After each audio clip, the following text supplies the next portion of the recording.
Welcome back, YouTube enthusiasts. Today, we're diving into a beauty behemoth, the Estée Lauder Companies Inc. And trust me, there's a lot more to this company than just fancy lipsticks and luxurious skincare. So let's start with the basics.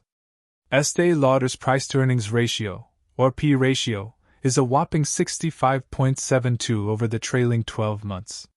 That's quite high, especially considering their average P over the last 5 years was 45.13. Now, looking forward, the P ratio is expected to be 29.61. What does this mean? Simply put, the market expects Estée Lauder to grow its earnings, but perhaps not as aggressively as it did in the past.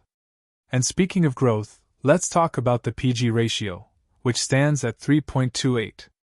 This metric helps us understand the relationship between the company's price, earnings, and growth rate. A PG over 1 can indicate that the stock is overvalued considering its earnings growth, so 3.28 is pretty steep. Insider ownership is a solid 35.29%. This means insiders, like executives and board members, have a significant stake in the company. High insider ownership often suggests that those in charge are confident about the company's future. Now let's talk about returns. Return on equity is 11.03%, return on assets is 2.82%, and return on invested capital is 11.16%. These numbers give us a glimpse into how efficiently Estée Lauder is using its resources to generate profits. When it comes to earnings, their EPS is currently 1.89. However, analysts expect EPS to grow by a whopping 20.06% annually over the next 5 years. But hold your applause because there's been a bit of a roller coaster ride here. Estée Lauder saw a positive evolution in EPS until 2022, but then a huge drop last year. This downturn led to a compound annual growth rate of -5.55% over the last decade. Free cash flow per share hasn't been any more consistent. Over the last 9 years, it's been all over the place, resulting in a CAGR of -10.91%. So while they've had their ups, they've certainly had some downs too. On the brighter side, the dividend yield is currently 2.13%, with an impressive 12.97% growth in dividends over the last 10 years. So, if you're a dividend hunter, that's some good news. The operating margin is 7.43%, and the profit margin is 4.19%. These figures tell us how much profit they're making from their revenues. Not bad, but not spectacular either. Over the last 8 years, Estée Lauder's revenue and earnings have generally been on the up.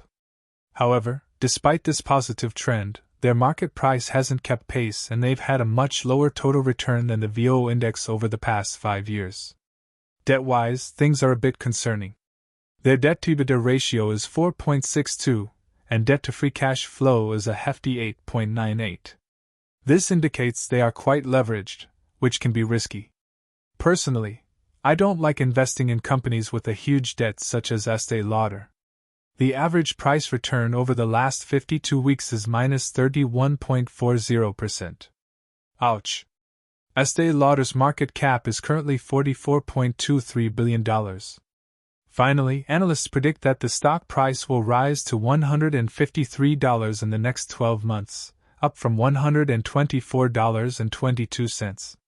That's a potential upside of 23.17%. But hold your horses. According to my fair value estimate, the stock should be priced around $97.27.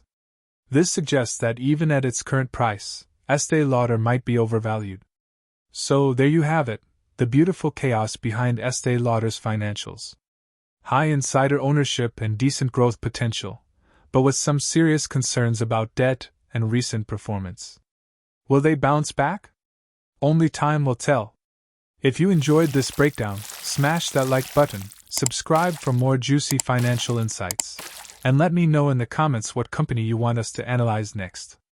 Until next time, keep your investments as beautiful as you are.